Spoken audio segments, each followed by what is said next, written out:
வேண்டும். எந்த துன்பம் வந்தாலும் அவர் இருக்கின்றார் அப்படிங்கிற அந்த எண்ணமானது உங்கள் மனதில் ஆழமாக இருக்கிறது என்றால் அது எப்படிப்பட்ட துன்பமாக இருந்தால் என்ன, வந்த நொடியிலே சூரியனை கண்ட பனி போல அப்படின்னு சொல்கிற மாதிரி எந்த துன்பம் வந்தாலும் சிவாய நம அப்படிங்கிறது ஒரு வார்த்தை எல்லா துன்பங்களையும் போக்கிவிடும். எல்லா துன்பங்களையும் போக்கக்கூடிய ஆற்றலானது பஞ்சாட்சர மந்திரத்திற்கு உண்டு.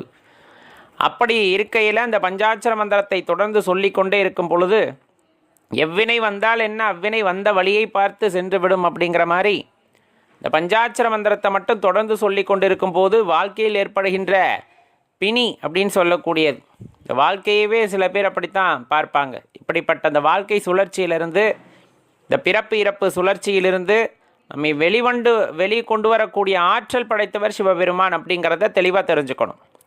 அப்போ சிவபெருமானை வழிபடும் போது நமக்கு என்ன கிடைக்கும் அப்படின்னா துணிவு கிடைக்கிறது.